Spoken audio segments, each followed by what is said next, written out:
Hey, welcome everyone. This is week 9 of Inner Sight, and this week you're going to be hearing from a friend of mine whose name is Emilee. Thank you so much for being willing to listen. To be honest, I really just want to share a little bit about how I, one of the things that I love about this is that people are getting to see people that I have conversations with that are from this part of the country, that are from Idaho, that are from North Dakota, they're from South Dakota. And I just feel like it's really showing the richness of these places we live, the diversity, but also just the experiences that they have and their thoughts and their contributions.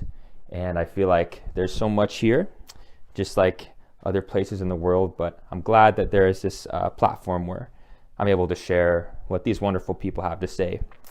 And remember, if you like what you hear, feel free to subscribe, and I will have another interview coming next week. Thank you so much, and enjoy the interview.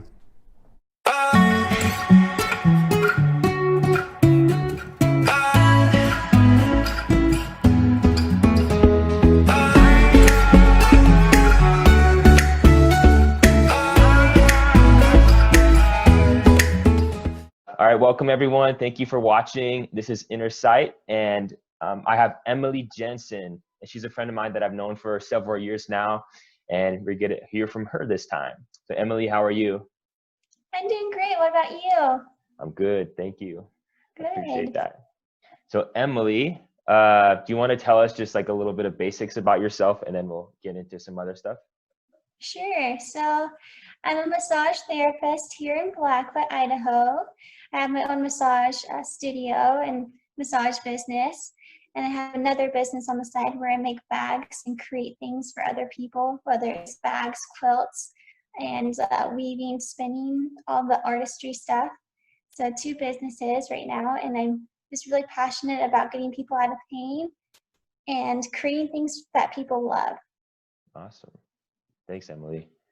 Has anything changed much with the way things have been changing recently, either with the pandemic or just with like the economic situation? Has much changed for you? So a lot has changed. So I had basically an established massage business that I've been building towards all this whole year. And I finally got to a point in March where I had another job that I was gonna quit my other job and just go full force in massage therapy. And then the whole shutdown happened where I had to tell my massage clients that I wouldn't probably be able to massage them for 3 months.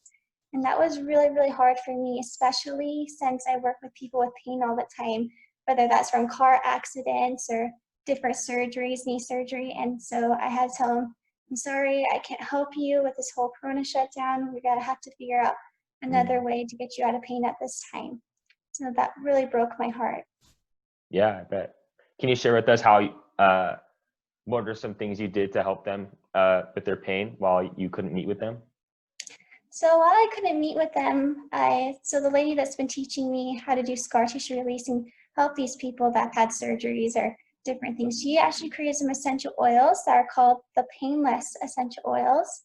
And they help people by emotional pain and physical pain. So I couldn't really see people at that moment, but I started selling essential oils to help them.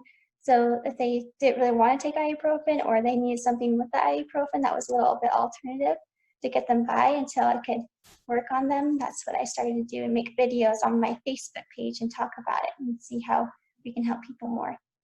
Awesome. That's really creative. Yeah. Sweet. Well, can you tell us a little bit about what are some things or some people in your life that helped you to get to the point that you are today? So I would say a lot of it is my mom. My mom's my biggest supporter and like my family. My family, I've grown up with really good family and super blessed. Now I realized since I've gotten older that not a lot of people have that. Mm. And just having that really good support, that they believe in you no matter what you do and that you can do anything that you set your mind to. And I think I'm just so grateful for those opportunities in my life and having that support system. Hmm. Can you tell me about maybe like a time or a certain story where you felt like you really needed that and they were able to help you out? So, I think sometimes it's so easy to feel lonely. Sometimes, especially, I feel like I'm a little bit different than most people. I like to create things or do different things, but I have always been more introverted and more shy. And so sometimes when you feel alone, like I feel like that's when I rely on them the most Mm, because they make me feel like I'm not alone and that I'm important and that they give me that emotional support sometimes to get me out of my shell and just be the best person I can be. that's sweet. Cool. Well, another thing I would like to ask you is because for a lot of people, this has given them a lot of time on their own, or maybe just like without all of the usual social life that goes on. I'm Mhm. wondering if you have any thoughts as far as like, what are your, um, what would you say is something that you feel you wish humanity could be like better at? Um, and yeah, basically, what are your thoughts as far as how we can improve as a humanity, or just like personally, like maybe it's something you think more personal, maybe it's on a global level. I think the biggest thing is that what we're all learning right now is not to be selfish. Hmm. And that if you can give something to somebody else and be of service, then that's your duty and that's your job. So if somebody needs my shirt more than I need my shirt, then they get my shirt because I want to make sure that everyone's taken care of. And that's what we're learning is how to take care of one another. And if we go through something hard together, I think that's what brings us all together more. And I'm grateful that we have the coronavirus just because of that. I don't want, it's sad that we're all going through this, but Mm, I think that's where we start to develop those skills and learn from those and be better and learn how to be less selfish and more kind. because we learn that through these difficult situations, you're saying? Yes, Mm, we learn a lot from difficult situations. Unfortunately, I wish we didn't have to go through the rough stuff, but sometimes you got to go through the rough stuff to be able to have more empathy and compassion and be kind.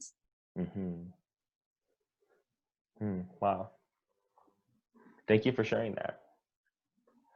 The next questions, Emilee, is are these questions that I've been asking, multiple people that I interview, just as far as like how they see certain aspects of life in different situations. And so I'm going to ask you these, and then if you could just share your thoughts, I'd really appreciate it, and we'll just Okay, talk it out as we go.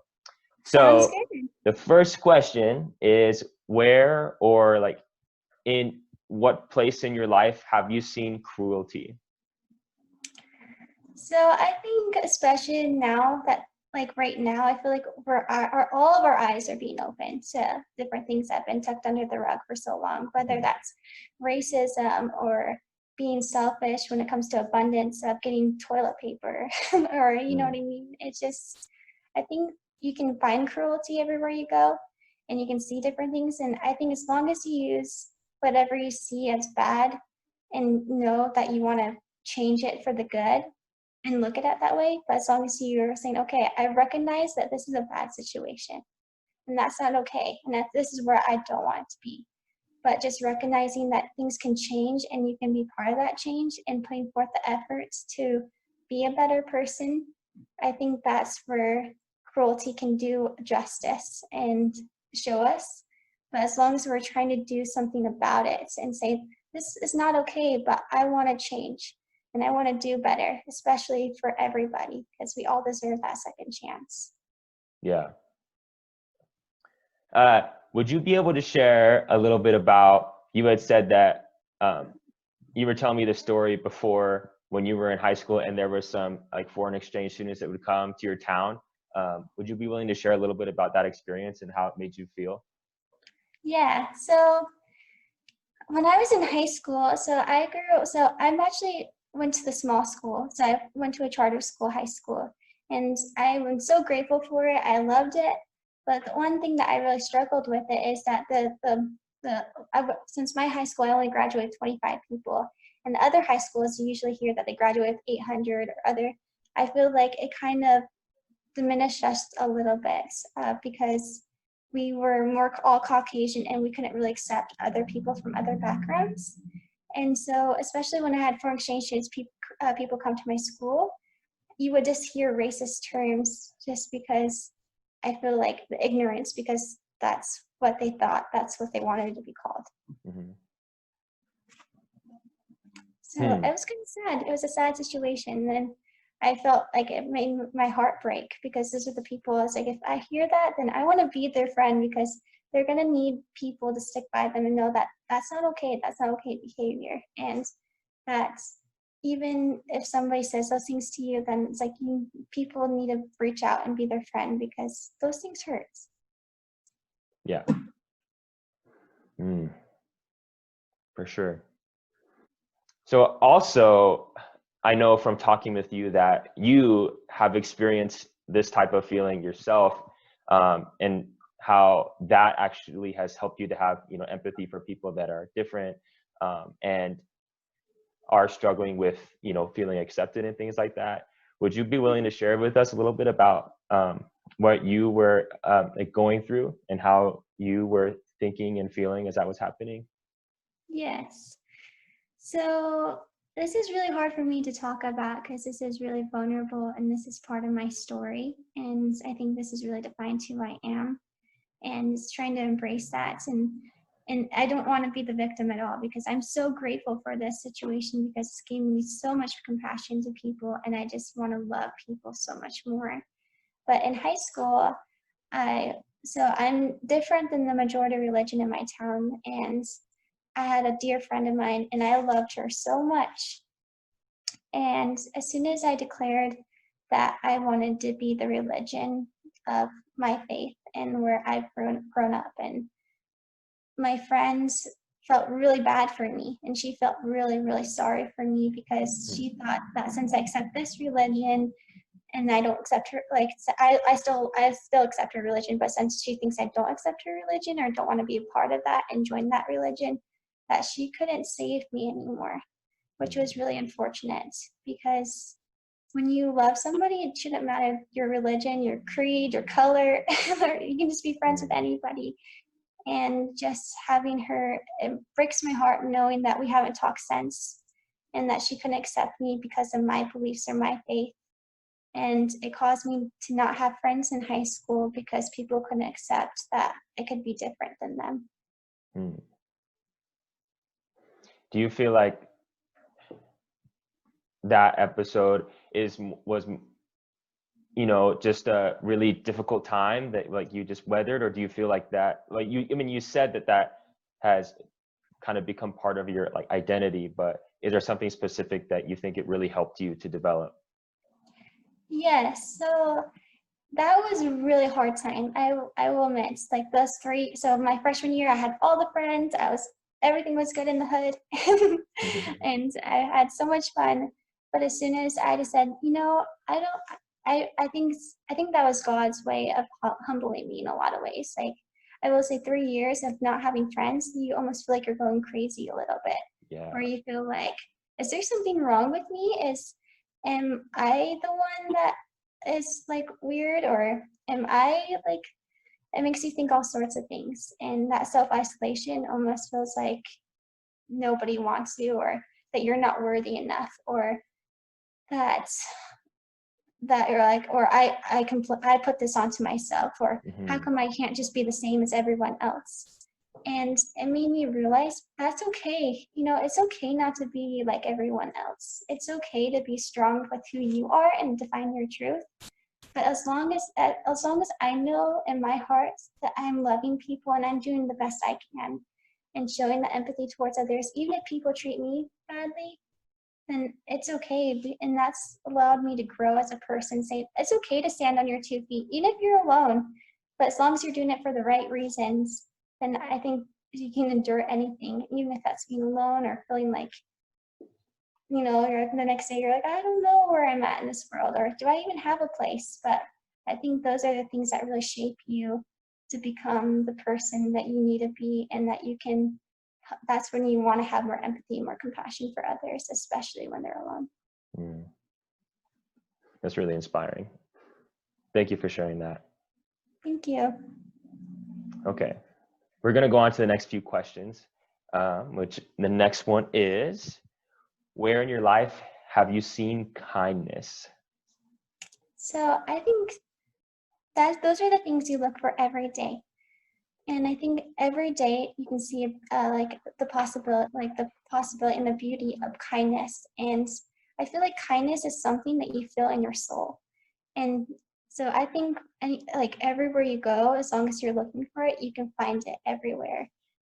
And so where I've seen kindness the most is just even where my home life has been too, where we always do things like if I know that my sister needs help or I know that my mom needs help, it's my obligation to go help them and show that to them too. And I think it starts with you and how you treat others.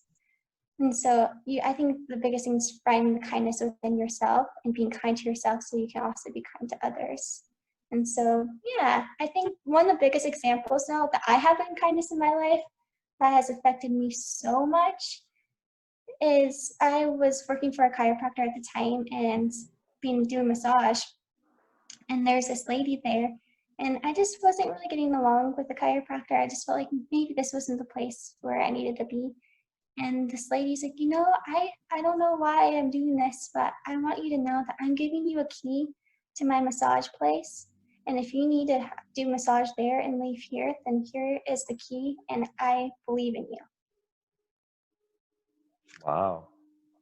And I was like, whoa, like she didn't even know my story really at all. And Really? I just told her I was struggling just a little bit. I don't want to ever backbite or backstab anybody. She said, I'm just a little struggling. I kind of want to just do my own thing. And as soon as she opened that door for me and that it's okay to find my own truth and be my own self and not have to like work for somebody else, I didn't use her key. I found my place in the next day where I'm at right now. But she gave me the opportunity to open that door with kindness to actually let me personally grow and grow into myself. And that just means a lot to me. Sure. What a story. Yeah. Cool. Well, let's go to the next one, which is where in your life do you see beauty? Or have you seen beauty?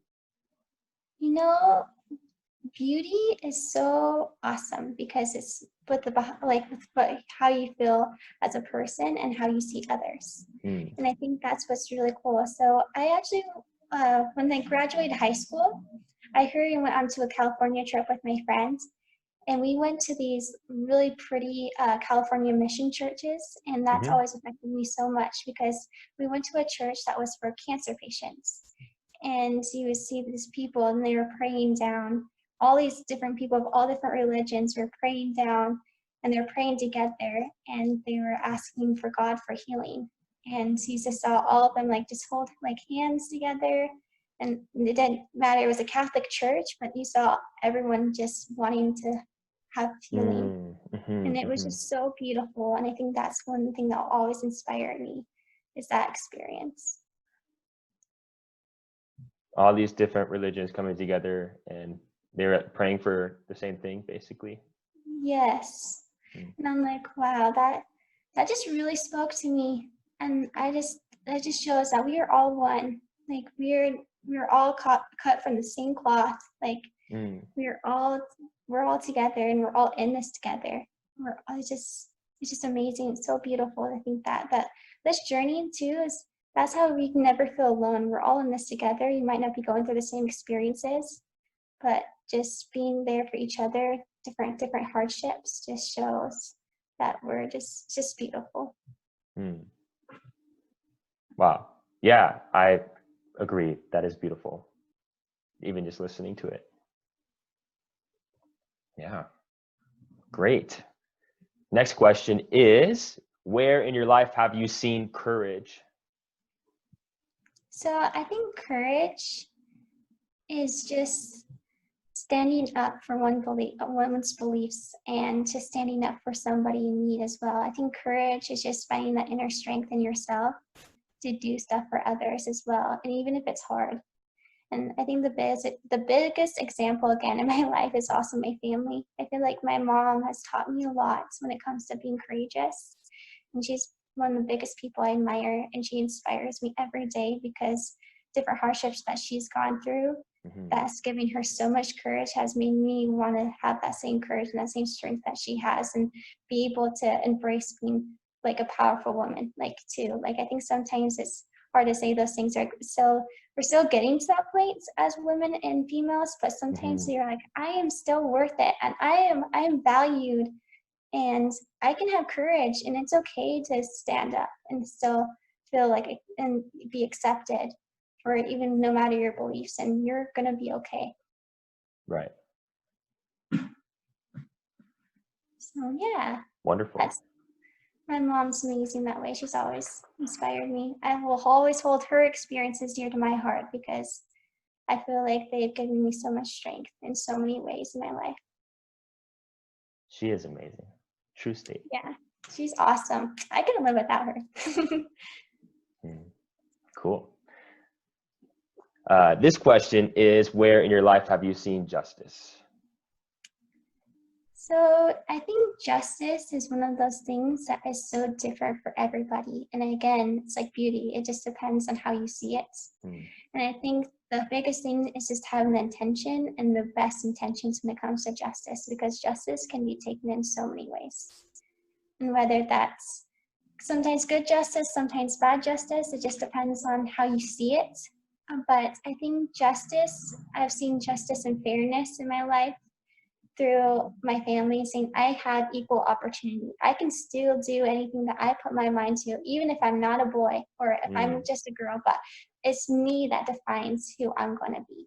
And I can do anything, and I am powerful that way, and I'm courageous. And that's where I find justice, is when you're able to see the person for a person and not their gender, not their race, not who they are, but they're a person. We all can do things and we're all amazing. So just seeing, okay, so like me, I'm obviously, okay, I'm a human, and when I see other people as, I'm trying to think, for who they are, like, and look beyond what I may think because of their gender or their race, but like see like who they are, for lack of a better word, like inside, like I'm acting with justice. Is that one thing that I'm hearing from you? Yes, that's exactly right. So I think as long as you're able to see the person for their soul, that's where I think we'll find more justice, is not seeing the person for what they look like or who they are, but their soul and their character, because those are how you find justice, is taking all of those things aside, whether you're Caucasian, you're Black, you're all those things aside, and pushing them towards, or you're a woman or a man, pushing all those things aside and looking at that person for who they are and their soul. That's when you'll find true justice.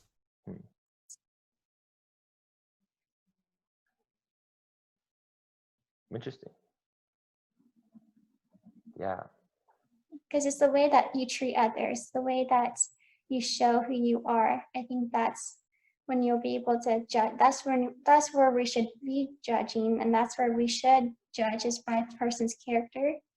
And that's when you'll be able to get justice, and by the way that their actions. Wow. If you had to say, Emilee, where all these things come from, so like kindness, beauty, courage, and justice, where do you think they originate? What's their source? So like I said, I really believe there's a higher power, and I can never deny that because of the experiences I've had. And there's so many other personal experiences that have like showed that to me, and that I will never be able to deny it. But courage and kindness, it doesn't come from you. It actually comes from the higher power. And those things are there to teach you. And I think God gives you kindness every day to use as a teaching tool and all the different things like that. So I think your kindness is like the light in your soul that is burned from God.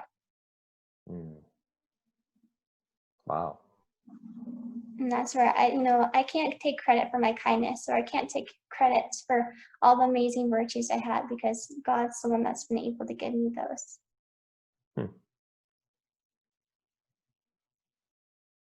And it's like, that's where they come from, those humbling experiences. Even when we go through tough times, like I said, it's really hard. But I thank God because he was able to give me those virtues that I need so I can be a better person and go through it and try my best every day to show like God that I want the light from him to come throughout me for other people.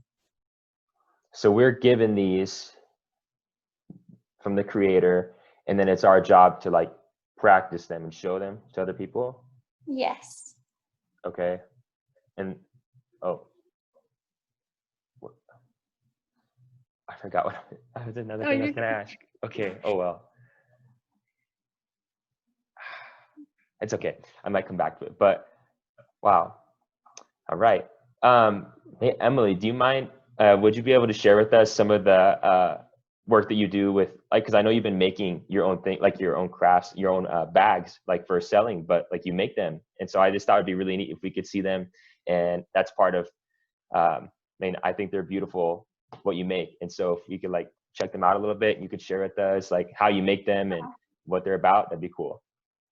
Definitely. I love making things. So it kind of depends. I'm making things to sell right now, but anytime that I make something, it's usually in the intent that they'll find a happy owner or something, or bring something for somebody else that they can enjoy. But usually it just depends what I make. So I actually spin my own yarn and make my own textiles. I don't have any of that with me today. But the things I do make right now are just essential oil bags, backpacks, and quilts. But I'll just show those. So here's one of the essential oil bags that I made. They have my little logo. And I hold about in here 10 oils. And these are made out of foam, and I hand sew these. And so I just make these whenever I get spare time, but they're really cute. And so this one has a matching backpack that I've made as well. So let's try and get this here. So this has the little matching backpack that has a little drawstring casing. It's really cute. Nicely done. Yeah, I enjoy them. I love making them. And then they have little pockets and stuff inside. And then I make 2 different style bags. That was the backpack. And then here's my more big bags that you can put at the beach and stuff. Awesome. Yeah, and this one has a matching essential oil bag as well. And then I make quilts. And usually when I make quilts, they're usually for intent for somebody. I usually make them for babies or different things because I want people to come into this world feeling love and wrapped up in love. So that's what I usually make them for, because I think it's kind of cute. Of course. And so I just made this one. Wow. Yeah. I love making baby quilts. I think that's just really fun to share something special with somebody else that needs it. When did you start making these? Or no, that's not what I want to ask. Well, it is, but not quite. Yeah, like when did you first start learning how to do that? So I actually started so I come from a long line of seamstresses. So my great grandmother, she went to fashion design school. Basically my grandmother, she sewed quilts and all these different things. But my grandma, my mom's side, she actually had really bad asthma, and she actually died of asthma. So she was never able to teach my mom any of those skills. Oh no. But when she passed away when I was 4 years old, I always had this feeling inside me that I just wanted to create. And my mom's like, I don't know how to teach you. We're gonna have to find somebody. So I was always fascinated with my grandma's sewing machine. So I would actually grab my grandma's sewing machine and then my mom's sewing machine, and I would just start sewing and just messing around with it. And then I didn't really know much. I kind of got discouraged, but when I was about 8 years old, I finally found somebody. I was like, please teach me. I just want to learn so bad. This older lady, she started teaching me all these different little bit skills. And then I stopped taking classes from her, and then I started just making things and then started to create things. And when I was in high school, I did a fashion design competition, and I started learning how to weave and spin. I had friends in Sweden, some friends here and there that actually grow their own sheep, and then they make their own looms that are worldwide, and they've taught me some things. And so it's been a really fun experience because I feel like I can connect people through my art. with them and surround myself with people from different countries, and we can like create something beautiful together. That's great. That's really cool. Yeah, I love it. This is where my passion is. I feel like I put so much love into my things I make, and I want people to have them so they can feel the love that I put into them. Yeah. From the sounds of it, mostly what you do is pretty local, but do you have any place where like if people want to follow you or like keep up with what you're doing or even like purchase any of your stuff you make? Like, is there a place they can go to do Yes. that? So I'm actually creating an Etsy store right now. So that's why I've been super busy. So that's why I have two businesses right now. I have my massage business, and then I'm having my Etsy business slash, it's like Etsy slash Facebook now. You can actually create your own Facebook store. So I actually have my own Facebook page I'm hoping to launch it in the next month or so. It just depends on how much things I can make and how much time I have. But I'm going to start making and selling things online. And so that'll be on my Facebook's page, Emilee's Essential Massage. Okay. And that's Emilee at Emilee, right? Yes. Okay. Emilee, and then Essential, and then Massage. Okay, cool. And then that's where my products will be. I'll be selling hand spun yarn, bags, backpacks, quilts, anything that you can put your mind to, your imagination to. Stellar. That's Yeah, cool. get a massage and then you get a bag because you gotta shop until you drop. Okay. Man, that's great. Cool. Well, thank you, Emilee. I appreciate so much that you were able to do this. And yeah, I'm really grateful. And hearing what you have to say, it's inspiring, but it's also just like insightful. And I think, a lot of people are getting to hear these from different perspectives, different people, on like where they see certain things and how they've dealt with certain challenges. And I'm hoping it'll, be inspiring. Yes. Well, the biggest thing, no matter what we all go through, is that nobody's never alone and that we're all here for one another. And if there's any time where you feel like you can be there for a person through a hard time, it's our responsibility to be for that person and be part of their lives. And that's when we'll have more positive experiences, when we're able to recognize that and be there for other people. So if my story can help other people, just know that there's always love out there and there's always strength. And even if you're going through a rough time, there's always going to be light at the end of the tunnel. We only go through rough times to have positive times as well. Wow. Indeed. Cool. Well, Well, thanks, thank you Emilee.